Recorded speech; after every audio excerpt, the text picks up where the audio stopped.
हमर सब सिया पागल छिए जनकपुर वाली दिल लग भागल छिए कारी नहना के गजरा कमाल के लग काकी कनकी से गजब सवाल के कनकी से गजब सवाल के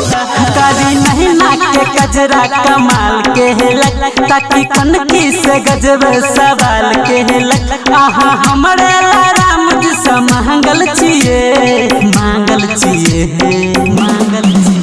अरे हमर सब सिया पागल छिए दरभंगा वाली दिल लग भागल छिए हमर सब सिया पागल छिए जनकपुर वाली दिल लग भागल छिए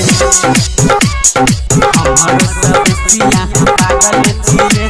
जनकपुर वाली दिल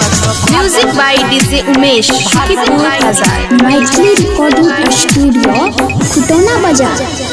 मन हमर तार सितार जनबा गई आहा पछु दहुड़ल भागे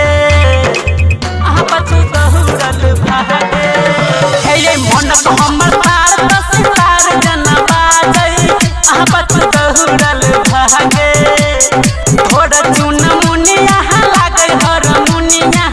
बाजी त सरे गम बहाजे हमर सब सिया पागल छिए दरभंगा वाली दिल लग भागल छिए हमर सब सिया पागल छिए लहन वाली दिल लग भागल छिए हमर सब सिया पागल छिए जनकपुर वाली दिल लग music by DJ Umesh Hajipur बाजार सिंगिंग बाय उमेश दर्दिला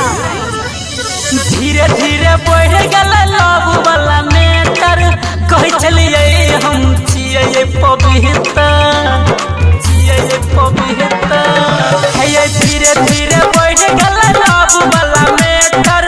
कह चलिए हम छिए पवित्र आबै चैन नींद चैन छीन लेने छिए बस गली दिलवा के भीतर अरे हमर सब सिया पागल छिए दरभंगा वाले दिल लग भागल छिए हमर सब सिया पागल छिए मधुबनी वाले दिल लग भागल छिए।